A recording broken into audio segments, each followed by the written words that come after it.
Hello YouTube, it is 2:02 p.m. I'm running a little late to work right now. Sunday, September 17th, 2023, and turned out to be a more interesting weekend than I expected it to be, and a much more productive weekend than I expected it to be. Last video cut off because the little 2 gig SD card didn't even last to where I was trying to end my first video. I mean, to be fair, I was getting ready to end it right there, so not a huge loss or anything, but yeah, when the little pop-up came up telling me that I was out of space, I'm just like, holy crap. Yeah, 2 gigs is nothing for doing this. If 2 gig micro SD cards are going to be my interim solution for not having the funds right now to pay for another big micro SD card, not being willing to delete a whole bunch of stuff that's on my really large micro SD card, it's back in Obama Phone 3, or of course coping with the fact that on my iPhone 6s Plus the forward-facing camera is so bad I can't even really use it anymore. Yeah, I'm using the selfie camera, so I hope y'all enjoy my eyes. I was going to try shooting with the forward-facing camera to see how well it would do, and as I was sitting at the stop sign there at 46th Street in McDowell, it just immediately started shimmying. I'm like, yeah, that's what I thought. That camera's done. So.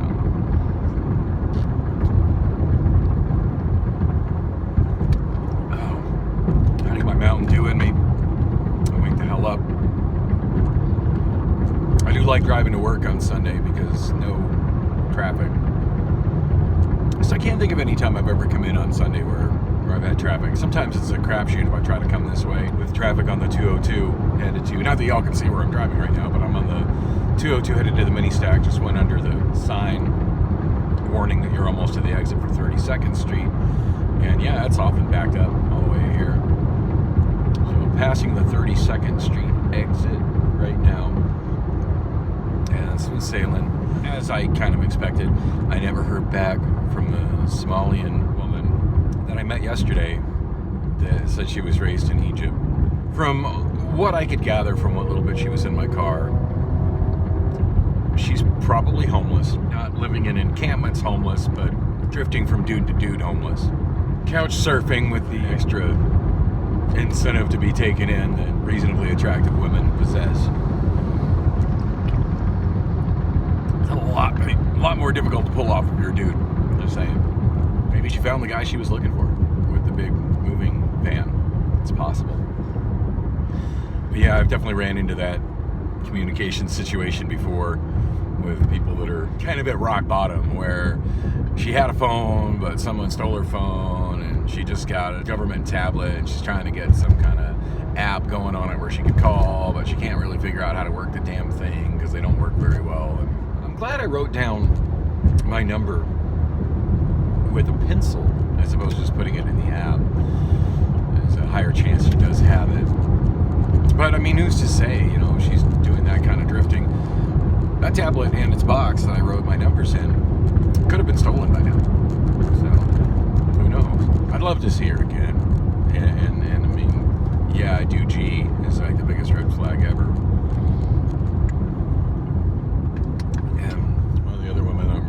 Crushing hard on that I spent most of my late last night with was yeah, she stopped ghosting me and called me or asked me to call her when I least expected. Of course, I was pretty buzzed by then, so that was interesting. Yeah, I stripped naked in her living room. I think that was more than she expected, so she threw me some boxer shorts. But she said it was okay. You know, I did ask her if it was okay, so I don't know. She was wanting to go to sleep, and she did pretty much tell me I needed to leave before she laid down to go to sleep, which is something she's never asked me to do before. So, yeah, interesting night last night, to put it mildly. So I'm actually just ending my shift right now. Yeah, the other video I cut off kind of early because the damn phone overheated. Yeah, it's still a problem. So check out this test slip right here. Fun work story today. This is probably the most interesting that happened. Well, there's like 2 very interesting things that happened, but this is one of the 2 and definitely the most ridiculous. But check out how that one is marked.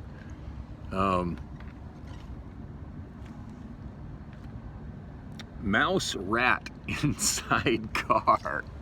And notice all the doors are wide open. It's a Tesla Model 3, by the way. And this is the detail staging area where it's at. I'm hoping the rodent that was in there has found its way out and has found a safe place to be. Every time I think I've seen everything there is to be seen at a rental car facility, some kind of weird shit like that happens. By the way, I should check the time and the date and stuff. Set down my beverages, 2 bags of beverages. Some asshole stole a bottle of water out of one of my bags today. It's amazing how trifling some of the people are when it comes to shit like that. Actually, I had somebody steal 5 pairs of one of my 6 packs of socks that I had here. I'm like, really? Y'all stealing socks? I figure whoever stole the socks is more desperate than I am and probably needs some clean socks. Of course, I need clean socks. So it's 10:31 p.m. Still Sunday, September 17th. Heading home. So Tesla with the small rodent of some kind in it. Started my day with Andre driving the shag and me moving to cars. And it's great working with Andre. I love working with Andre, but he leaves at 3:30 p.m. So that was like from about, well, I got here at 2:15. It's a little late. And I don't think I saw him until probably 2:30, 2:40. So yeah, there was quite a bit of, that was only like an hour. And then I was on my own. And generally the way I work when I'm by myself is I find vehicles to take up, either electric vehicles or just vehicles. Now, what I do with them is different depending on what kind of vehicle it is, particularly whether it's an electric vehicle or a internal combustion engine vehicle. But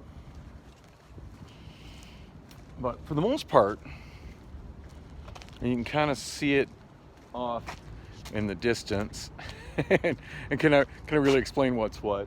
Where you see most of those lights off in the distance directly beyond me, that's the car wash.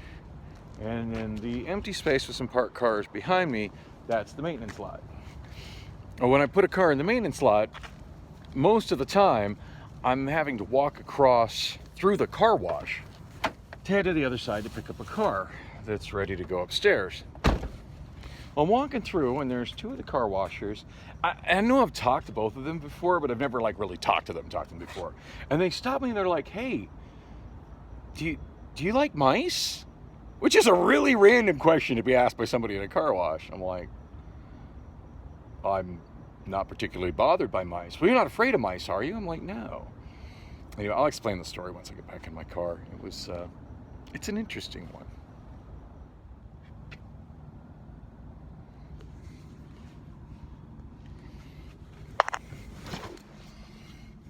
This is probably shooting video upside down. Good times.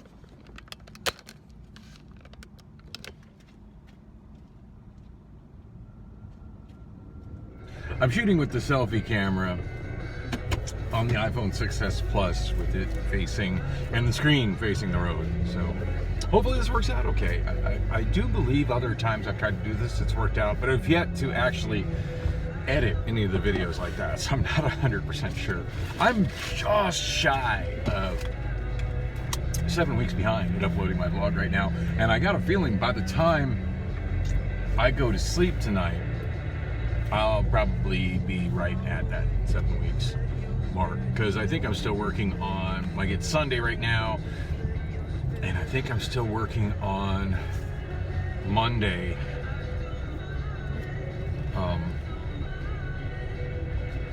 Yeah, I don't think I'll finish with all of the videos from that Monday, which I believe is July 31st. I don't think I'll finish all those Monday videos by the time it's midnight hits and it's Monday. So. Anyway, as I was saying, these 2 car washers asked me if I'm afraid of mice. I said, well, no.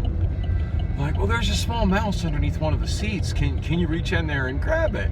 And I just start laughing at him. I'm like, hell no, I'm not gonna do that. I'm like, well, are you afraid of mice? I said, no, I'm not afraid of mice. The guy's like, well, I'm really afraid of mice. I said, I don't have a problem with mice, but I'm not going to stick my hand after a small defenseless creature that's going to bite me just trying to defend itself. I said, plus, I have no way of knowing what kind of diseases that thing might carry. No. You guys are wearing gloves. I ain't even wearing gloves. I said, well, I'm not going to reach in there like that. I'm like, well, you probably shouldn't. And I suggested they've got an air hose that they use for topping off they're supposed to check when they wash the car, they're supposed to check the tire pressure levels and make sure there's air in the tires and the pressure is supposed to be part of the whole washing, fueling, getting ready to go back out and be rented process that they do. I was like, well, is there a way do you have like an air pressure hose that you can just use to blow? I said, if you blow air on it, it'll run out of the car. And he's like, I don't know if we can do that. I think I'm just going to ask a manager. I'm like, good call.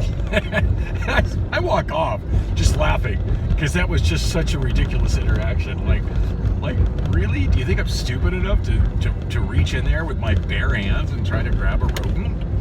I mean, I have no fear of rodents. I've actually had, pet rodents as a child. I've had, granted, I hadn't had one as an adult, but I had mice, and we had them at school, and gerbils and hamsters and guinea pigs, and yeah, I mean, rodents are great, and contrary to popular belief, they're extremely clean animals, as long as they're given a clean environment to live in and have access to clean water to clean themselves. But yeah, like rodents out in the wild could be carrying any kind of disease. Some giant hand comes reaching for you that's 3 times the size of your own body. You're going to defend yourself in any way you can, which is probably biting the damn thing.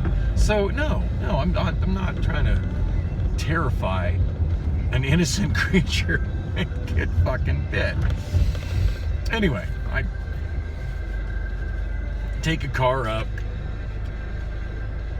do whatever it is I did with it, put it in a stall or the flip lane or charger or whatever I did. I don't remember because it wasn't that relevant.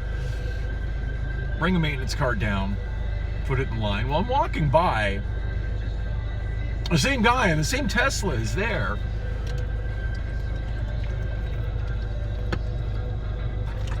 The woman who was with him has wandered off. I think she's probably at an adjacent, stall washing cars. But the guy is still there. I ask him, more jokingly than anything, it's like, so did you get your mouse handled? He starts laughing and he goes, the manager said to take it to detail and let detail handle it. As in the department we know where they detail clean cars, like if there's a particular smell or spills or it's coated with dog hair or whatever. And it just needs more than a standard level of cleaning. And I guess now removing a rodent that is decided to camp out under the seat qualifies as more cleaning needed than just regular cleaning. I don't know that that's where I would have sent it, but I was amused that was the decision the manager made. So he asked me if I could move it for him. Well, I mean, as a maintenance driver, generally I don't move things out of the car wash, but yeah, I move everything from everywhere to everywhere. If there's something that needs to move somewhere, like I'm the guy. And as a maintenance driver, I'm not limited on any kind of vehicles they don't want me moving. Like I move everything from Mitsubishi Mirages to fucking Maseratis. They're confident in me as a responsible driver, drive things carefully. Plus, as a maintenance driver, sometimes I'm driving the cars that have issues.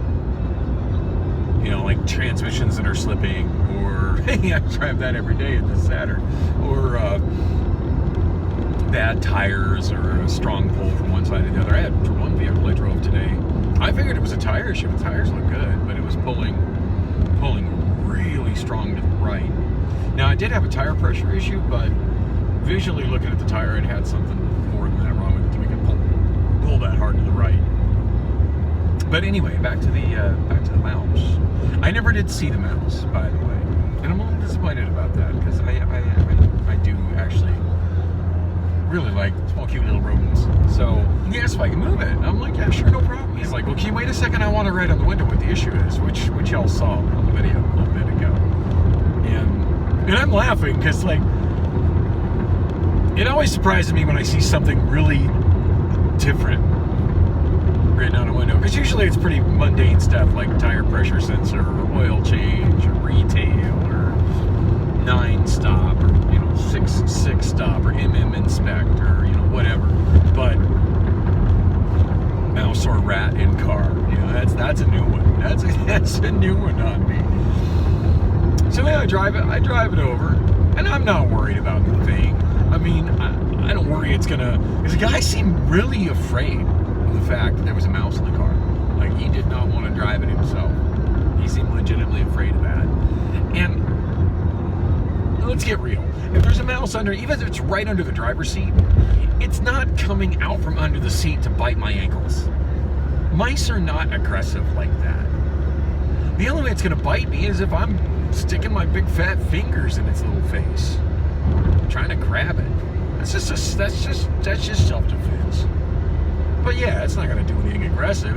It's way more terrified in this situation than I am, but apparently not more terrified than the particular car washer. It's not very often I meet grown men that are scared of mice, so that was that was a first for me as well. I grabbed the car, put it in detail, where y'all saw it still is. And as I was walking away from it, somebody else, and I think it's the guy that works in the detail section, who went home early today, by the way. He goes, hey, can you open all the doors so it can get out? So apparently he was well aware of the mouse. It's funny how sometimes news of silly shit like that travels fast. But I just sort of laughed, and I'm like, yeah, that's actually a pretty good idea. And I just think it's funny that, because that was near the beginning of my shift. I want to say that was probably around 4 p.m.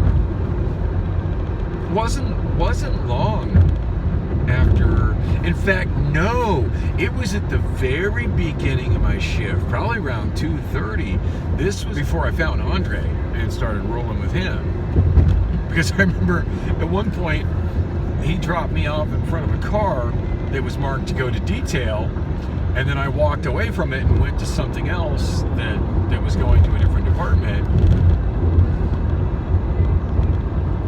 And mostly because I knew that the detail area was, fairly full. And I knew that the mechanic lines were kind of short and that they could use more vehicles to work on, whereas the one guy detailing cars, more than an abundance of work. And a Tesla with a mouse in it. So, anyway, Andre asked me why I walked away from the car that was going to detail.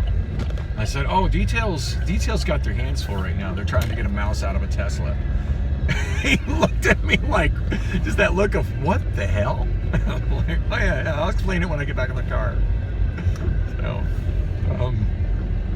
I don't know if the mouse is still in there. It's had all day. And it's fairly nice outside now. So I mean, it's had all day and all night to find somewhere else to be. If I was a mouse on that lot, I don't know where I'd go. But good luck to the mouse in its survival mission. but yeah, I find it funny that that happened at about 2:30 in the afternoon, give or take, and at 10:30 that car's still sitting there with all its doors wide open, and it may or may not have a mouse chilling in it. I don't know. The other thing that happened today that was noteworthy, I feel worth mentioning, and completely weird tech thing, but I learned today, and I don't have time to relay the whole story because I'm about home, but I learned that our chargers for electric cars, each one that's on a shared circuit, so pretty much each bank of chargers share the same amperage. So if only one car is plugged in, all the amperage is going to that one car. But once I plug in a car at the adjacent charger, that amperage gets divided and goes to both cars, so they're not going to charge as quickly. And that was a real surprise to me. In fact, when the guy was showing me how much of a difference it made, by unplugging. Because I had plugged in some cars. Generally speaking, when I walk to a charger, when I'm walking by and checking the banks of chargers, if there's a car in front of a charger and it's not plugged in, I'm walking inside it, checking what the battery percentage is, and if it needs charged, I'm going to the screen, doing the stuff I need to set on that, plugging it in, and then shutting it down so it can charge, and trying to make a mental note about how long it's going to be. Whether that's one that's going to be there all night, or if it's one that I need to come back to in 3-4 hours and get. But yeah, I had no idea they were like that, because that's not at all how my scooter chargers work. My scooter chargers are all rated for a specific amperage, and now there comes a point if I plug too many on a single circuit, I'll blow a circuit breaker. But whatever the charger amperage is rated at, that's what it puts out. It doesn't make a difference how many. But apparently those level 2 electric car chargers they're different, and I didn't know that. So today I learned something pretty valuable.